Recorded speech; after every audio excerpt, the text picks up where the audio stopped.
इसमें तो कोई दो राय नहीं है कि हम सभी एक पर्पसफुल लाइफ जीना चाहते हैं, लेकिन हर रोज किया हुआ अपने हिस्से कंट्रीब्यूशन मेरे ख्याल से कहीं ना कहीं थोड़ा सेटिस्फेक्शन तो देता है।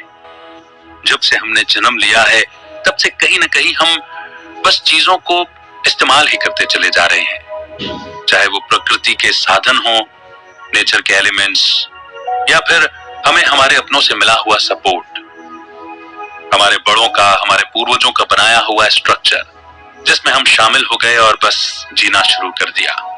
मगर हमने जिंदगी को, सोसाइटी को, नेचर को लौटाया क्या? और अगर आपके भी ख्याल मेरी सोच से मिलते जुलते हैं तो फिर आपके और मेरे दोनों के लिए ही आज की ये बुक समरी बहुत कुछ वैल्यू ऐड करने वाली है। तो आज की बुक समरी है एवरीडे ग्रेटनेस, जिसे लिखा है स्टीफन कोवी ने। स्टीफन कोवी एक best selling author, leadership expert, teacher, consultant, businessman होने के साथ साथ एक बेहद सक्सेसफुल मोटिवेशनल स्पीकर भी हैं। स्टीफन सेल्फ हेल्प, लीडरशिप और बिजनेस बुक्स लिखने के लिए जाने जाते हैं। उनकी सबसे फेमस बुक है the 7 habits of highly effective people, जिसकी तकरीबन 25 मिलियन से भी ज्यादा कॉपीज बिक चुकी हैं। 1996 में स्टीफन कोवी को टाइम मैगजीन के 25 मोस्ट इन्फ्लुएंशियल लोगों की लिस्ट में शामिल किया गया था। तो अगर आप उन लोगों में से हैं जो एक मीनिंगफुल लाइफ जीना चाहते हैं, एक लीडर बनने की इच्छा रखते हैं और अपनी जिंदगी को बेहतर बनाना चाहते हैं, तो फिर आइए बिना देर किए शुरू करते हैं आज की book summary Everyday Greatness by Stephen Covey. अक्सर हम लोगों की बहादुरी और टैलेंट के कारनामे सुनते हैं। आपने कई ऐसे साइंटिस्ट्स के बारे में पढ़ा होगा या सुना होगा जिन्होंने साइंस की फील्ड में अमेजिंग डिस्कवरीज की हैं। सिर्फ इतना ही नहीं, सोसाइटी में ऐसे बहुत से लोग हुए हैं जो ग्रेट एक्टर, डांसर, म्यूजिशियन और बिजनेसमैन बनकर अपनी अपनी फील्ड में नाम कमा चुके हैं और जिन्होंने समाज की भलाई में बढ़ चढ़कर योगदान दिया है। आमतौर पर इन महान लोगों के अंदर एक ऐसी ग्रेटनेस होती है जिसकी जितनी भी तारीफ की जाए वो कम है, क्योंकि इनकी अच्छाई और महानता के कारण ही समाज का विकास होता है और ये दुनिया रहने के लिए एक खूबसूरत जगह बन जाती है। वैसे एक और बात हमें समझनी चाहिए कि ग्रेटनेस सिर्फ बड़े बड़े कामों तक ही सीमित नहीं है, बल्कि इसका एक और रूप भी है जो बहुत ऊंचे दर्जे का है, जिसे हम एवरीडे ग्रेटनेस कह सकते हैं, यानी रोजमर्रा की जिंदगी के छोटे छोटे महान काम। Everyday greatness one time event नहीं है, बल्कि जिंदगी जीने का एक तरीका है।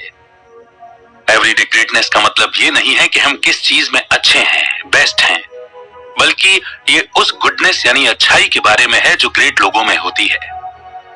ये हमारे एक्शंस के इंटेंशंस के बारे में है, जो बेशक बहुत छोटे से और साधारण हो, मगर इनके साधारणपन में भी एक ऐसी महानता छुपी हुई है कि हमारे साथ साथ दूसरों की जिंदगी को भी एक मकसद देती है। इस किताब में आप सीखेंगे कि वैल्यूज और प्रिंसिपल्स हमारी जिंदगी का सही मकसद ढूंढने के काम में आते हैं। इस किताब में आपको ऐसे कई लोगों की रियल लाइफ स्टोरीज पढ़ने को मिलेंगी कि आप उनसे इंस्पायर होकर अपनी जिंदगी का असली मकसद ढूंढने की कोशिश करेंगे।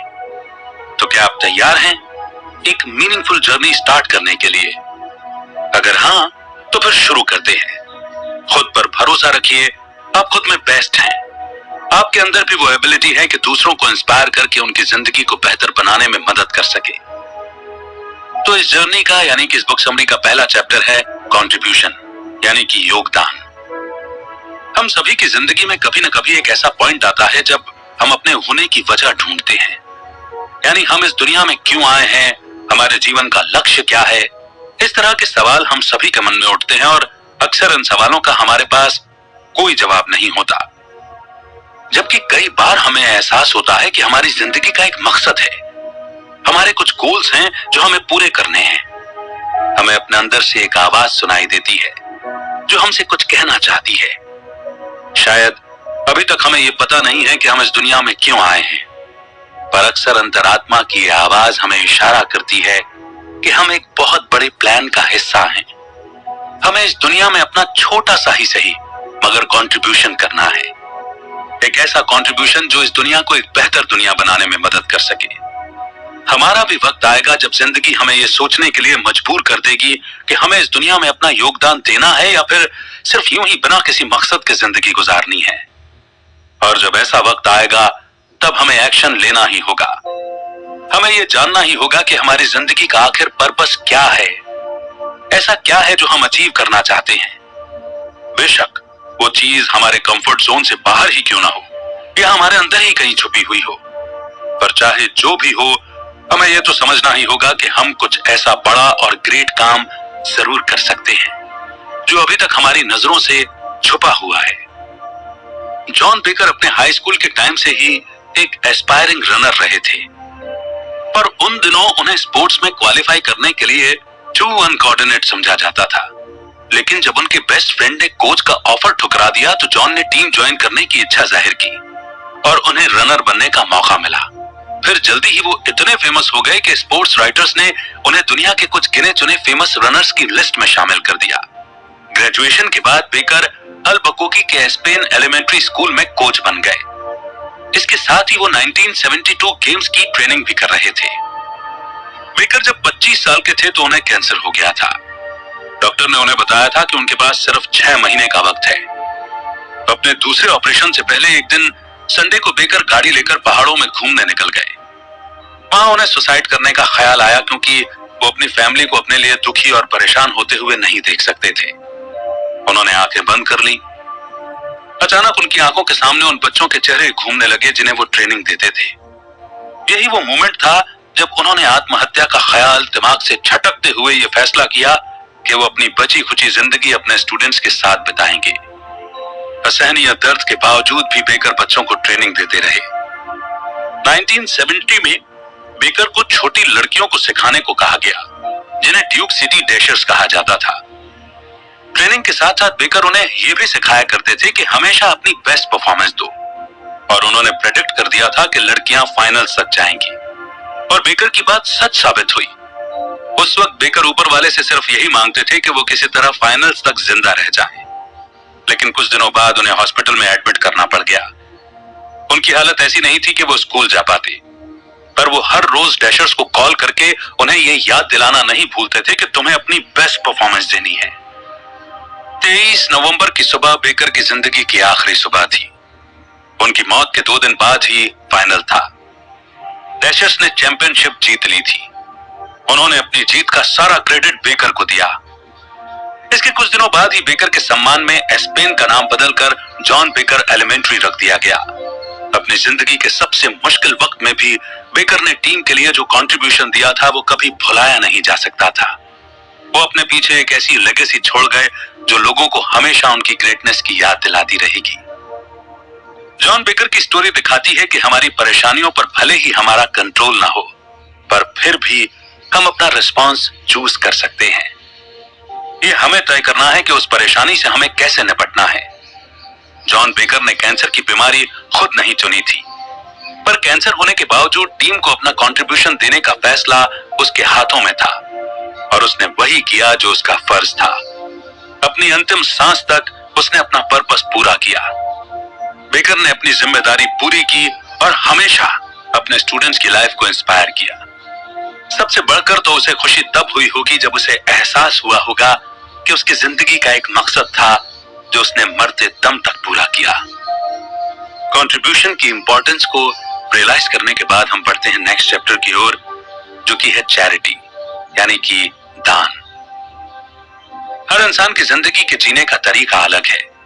कुछ लोग सेल्फ सेंटर्ड व्यू से लाइफ को देखते हैं, तो कुछ एक सेल्फलेस यानी कि निस्वार्थ जिंदगी जीने में यकीन रखते हैं। जिंदगी का मकसद ढूंढते हुए ये जरूरी है कि हम अपने सिवा दूसरों के बारे में भी सोचें।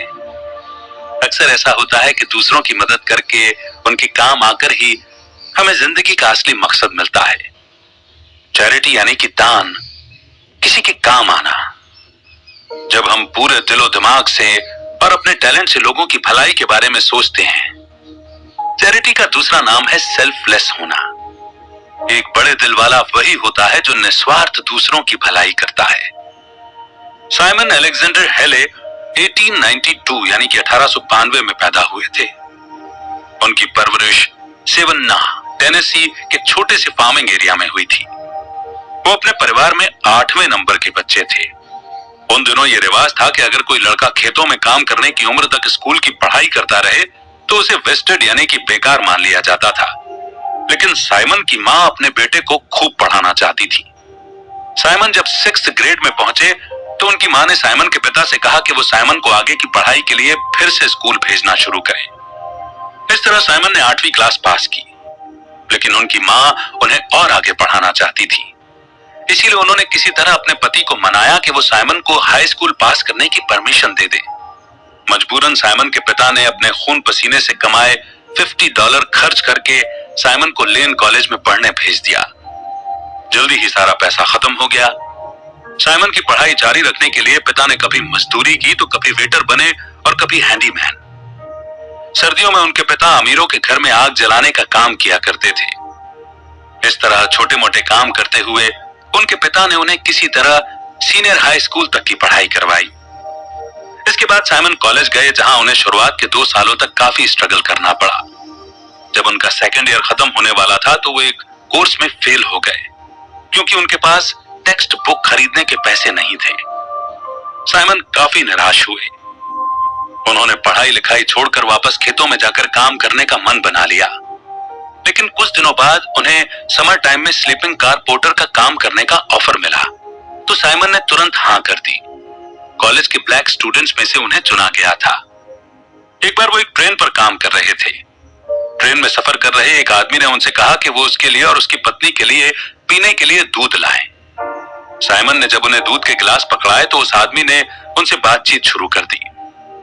अब क्योंकि ये कंपनी के रूल्स के खिलाफ था, तो साइमन ने उस आदमी की बातों का जवाब नहीं दिया और वहां से चले गए।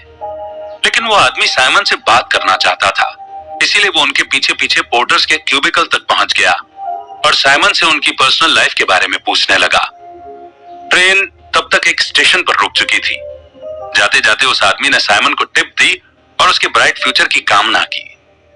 फिर पूरी गर्मियों में साइमन टिप के मिले पैसे बचाते रहे, जिससे उन्होंने कॉलेज के सेमेस्टर की फीस भरी। साइमन जब कैंपस लौटे तो उनके कॉलेज प्रेसिडेंट ने उन्हें वेलकम करते हुए यह इन्फॉर्म किया कि जिस जेंटलमैन से उनकी ट्रेन में मुलाकात हुई थी वो कर्टिस पब्लिशिंग कंपनी के रिटायर्ड एग्जीक्यूटिव मिस्टर बॉयस हैं और उन्होंने साइमन की पढ़ाई के लिए $5000 दिए हैं, जो कि साल भर की कॉलेज की फीस थी। साइमन हैरान रह गए। वो मिस्टर बॉयस के लिए बेहद ग्रेटफुल फील कर रहे थे। उनकी इस हेल्प ने साइमन को एक कॉलेज ग्रेजुएट बनने में मदद की और उनकी आगे की पढ़ाई के रास्ते खोल दिए थे। इसके बाद साइमन ने कॉर्नेल यूनिवर्सिटी इथाका, न्यूयॉर्क से मास्टर्स डिग्री ली। इस बात को कई साल बीत चुके थे। साइमन अब एक फैमिली मैन थे। अक्सर वो अपने बच्चों को मिस्टर बॉयस की जनरसिटी के बारे में बताया करते थे कि किस तरह मिस्टर बॉयस की मदद से वो आज इस मुकाम तक पहुंच पाए। क्योंकि अगर उन्हें स्कॉलरशिप नहीं मिलती तो साइमन के बच्चे भी शायद उसी फार्म में होते और पढ़ाई के लिए स्ट्रगल कर रहे होते। साइमन मिस्टर बॉयस के प्रति बेहद शुक्रगुजार महसूस करते थे, क्योंकि उनकी ग्रेटनेस की वजह से न सिर्फ साइमन के सपने पूरे हुए बल्कि उनके बच्चे भी अपना सक्सेसफुल करियर बना पाए। तो समझा आपने, आपकी एक छोटी सी मदद न जाने कितने लोगों की जिंदगी बदल सकती है। आप ये सोच भी नहीं सकते। डोनेशन की इंपॉर्टेंस को बताती इस छोटी सी स्टोरी और इस चैप्टर को समझने के बाद हम आगे बढ़ते हैं और नेक्स्ट चैप्टर है अटेंशन, यानी कि ध्यान। कुछ लोगों को लगता है कि लाइफ तभी मीनिंगफुल बनेगी जब हम कोई बड़ा कंट्रीब्यूशन करेंगे या लाखों लोगों को फायदा पहुंचाएंगे, पर ऐसा नहीं है।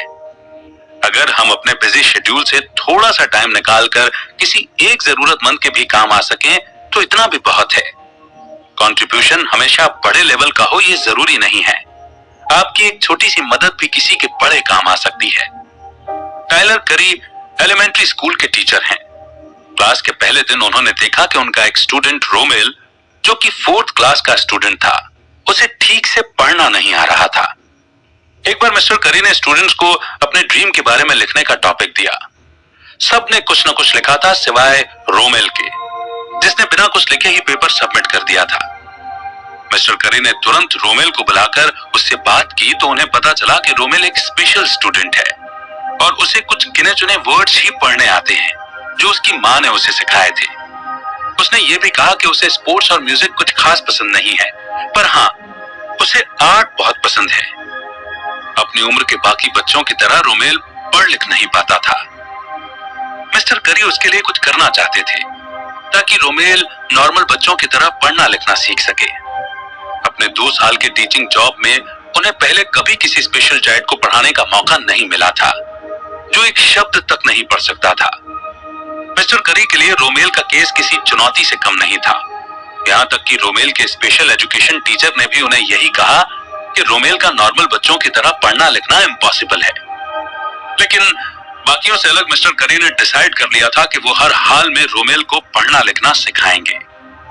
क्लास में पढ़ाते हुए उन्हें रोमेल के बारे में कई बातें पता चली, जैसे वो बुद्धू नहीं था बल्कि मैथ्स में बहुत होशियार था और स्टोरी टाइम में वो बड़े ध्यान से सुनता था।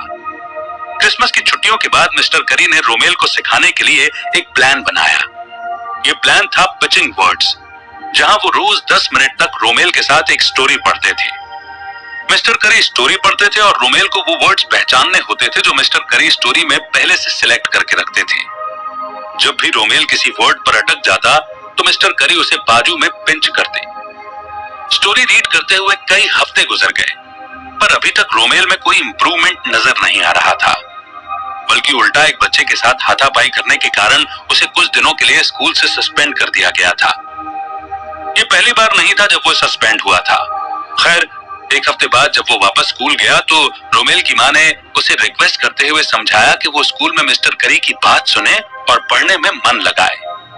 न जाने क्यों मिस्टर करी को ये एहसास होता था कि प्रॉब्लम रोमेल में नहीं है, बल्कि उन टीचर्स में है जो रोमेल को समझ नहीं पाए और उसे सिखाने में फेल हो गए। किस्मत से मिस्टर करी को स्कूल में एक छोटी सी क्लासरूम मिल गई, जहां वो रोमेल को आराम से पढ़ना लिखना सिखा सकते थे। वो हर हफ्ते 9 घंटे रोमेल को एक कॉन्सोनेंट और वोवेल साउंड सिखाने की कोशिश करते थे, जिसके लिए उन्हें अलग से कोई पैसा नहीं मिल रहा था। ये वो रोमेल की मदद के लिए अपनी मर्जी से कर रहे थे। हर एक नया साउंड सीखने के लिए रोमेल निमैनिक सिस्टम का अपना खुद का वर्जन निकालकर उसे कैरेक्टर का रूप देकर ड्रॉ किया करता था, और जब भी वो कोई साउंड भूलता तो अपने ड्राइंग्स की तरफ देख लेता जो पूरे क्लासरूम की दीवारों पर चिपकाई गई थी। धीरे धीरे दिन रात मेहनत करने के बाद आखिरकार रोमेल ने साउंड्स को पहचान कर वर्ड्स बनाना सीख ही लिया। कुछ हफ्तों बाद मिस्टर करी और रोमेल प्रिंसिपल के ऑफिस गए। वहां रोमेल ने एक बुक पढ़ना स्टार्ट कर दी तो प्रिंसिपल और रोमेल की मां दोनों हैरान रह गए। उन्हें रोमेल पर बड़ा प्राउड फील हुआ। इसके बाद रोमेल के लिखने की ट्रेनिंग स्टार्ट हो गई।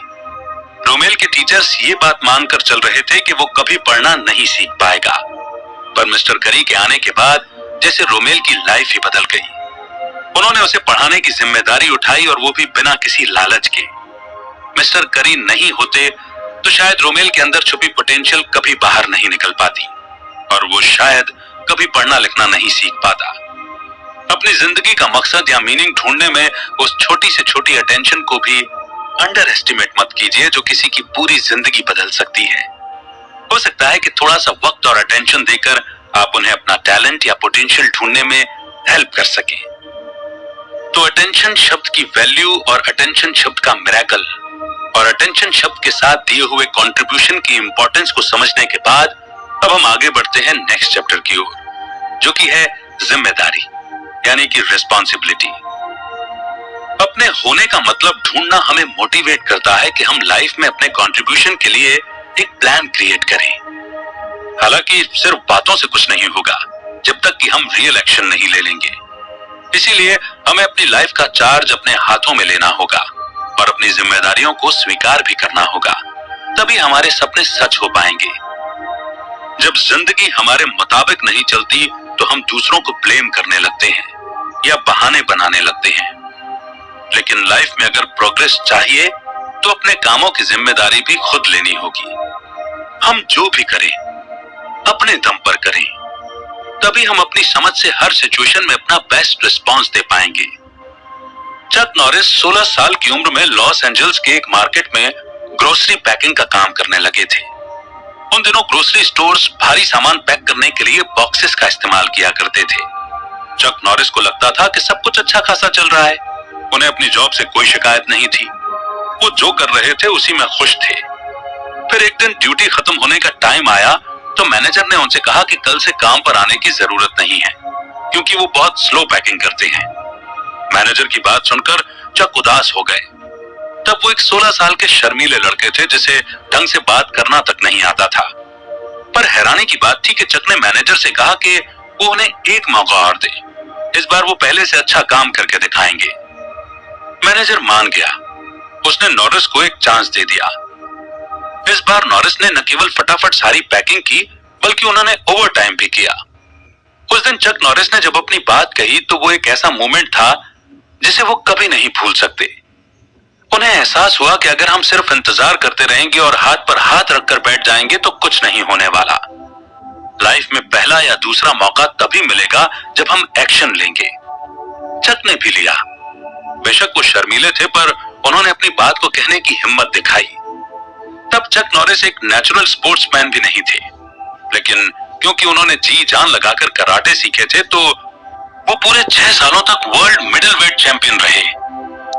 36 की उम्र में चक नॉरिस को एक एक्टर बनने का ख्याल आया। वैसे उन्हें एक्टिंग का कोई एक्सपीरियंस नहीं था, पर सिर्फ इस वजह से वो खुद को एक्टिंग की दुनिया में जाने से रोकना नहीं चाहते थे। जरा सोचिए, चक नॉरिस ने अगर एक्शन नहीं लिया होता, सिर्फ बहाने बनाकर पल्ला झाड़ लिया होता तो क्या होता। हम अपनी लाइफ में हर रोज कई तरह के हालातों का सामना करते हैं जो हमारे रास्ते में आने वाली अपॉर्चुनिटी को इन्फ्लुएंस करती हैं। लेकिन चक नॉरिस की स्टोरी से हमें यह भी सीख मिलती है कि इंसान की किस्मत उसके खुद के हाथों में है। हम अपना लक खुद डिसाइड करते हैं, लेकिन यह तब होगा जब हम खुद अपनी लाइफ की जिम्मेदारी लेंगे। आपके सामने चाहे कोई भी सिचुएशन हो, जो भी प्रॉब्लम हो, उसे फेस कीजिए और डटकर मुकाबला कीजिए। फिर चाहे आपको अपने लिए आवाज उठानी पड़े, मेहनत करनी पड़े या खुद से ही पहल करनी पड़े। और जिम्मेदारी के बाद सबसे इंपॉर्टेंट फैक्टर आता है साहस, यानी कि करेज। यही हमारा नेक्स्ट चैप्टर है। एक इंडिविजुअल के तौर पर हमारे अपने डर, अपने डाउट्स होते हैं। ये सबके साथ होता है।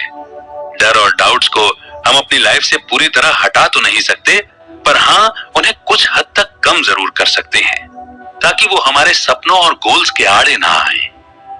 अपने अंदर करेज यानी हिम्मत लाकर हम अपने मन का हर शक दूर करने की कोशिश जरूर कर सकते हैं। हिम्मत का मतलब ये नहीं है कि हमारे अंदर का डर खत्म हो गया, बल्कि ये एबिलिटी है जो हमें डर के बावजूद एक्शंस लेने के लिए एनकरेज करती है। करेजियस होने का मतलब है कि हम इस बात को बखूबी समझते हैं कि हमारे गोल्स और सपनों की कीमत हमारे मन के डर से कहीं ज्यादा है। हिम्मत दिखाने के अलग अलग तरीके हो सकते हैं। कई बार हम पब्लिक में इसे एक्सप्रेस करते हैं और कई बार हम अपने अंदर ही अंदर बहुत कुछ बर्दाश्त करने की कोशिश करते हैं पर टूटते नहीं। रेबा मैकइंटायर एक 20 साल की लड़की है। वो बचपन से ही स्टार बनने का सपना देखती आई थी। जब वो बड़ी हुई तो उसने सिंगिंग कॉन्टेस्ट में जाना शुरू किया, जहां वो अपने भाई बहनों के साथ मिलकर परफॉर्म करती थी। रेबा को धीरे धीरे एहसास हुआ कि एक दिन उसका सपना जरूर पूरा होगा। इसके अलावा वो फेमस अमेरिकन सिंगर और सॉन्ग राइटर डॉली पार्टन की बहुत बड़ी फैन थी। रेबा ने पहली बार 1967 में डॉली का गाना सुना था और तभी से वो डॉली की फैन हो गई थी। तब से लेकर रेबा डॉली के लगभग सारे गाने गा चुकी थी। यही नहीं, वो हूबहू डॉली जैसा गाने की कोशिश करती थी। 17 सितंबर 1977 की बात थी। नैशविले में रेबा को डॉली के 2 गाने गाने थे, लेकिन डॉली के अचानक वहां आने की वजह से रेबा सिर्फ एक ही गाना गा पाई। पर रेबा को इस बात का जरा भी दुख नहीं था, बल्कि वो तो डॉली को देखकर इतनी एक्साइटेड थी कि उसे कुछ ध्यान ही नहीं रहा। आखिरकार उसकी फेवरेट सिंगर डॉली उसके सामने जो थी, जिसे रेबा अपना हीरो मानती थी। रेबा डॉली को काफी क्लोजली ऑब्जर्व करती थी। उसे डॉली के बारे में सब कुछ पता था, उसे क्या पसंद है क्या नहीं, यहाँ तक कि उसे यह भी पता था कि डॉली गिटार कैसे बजाती है।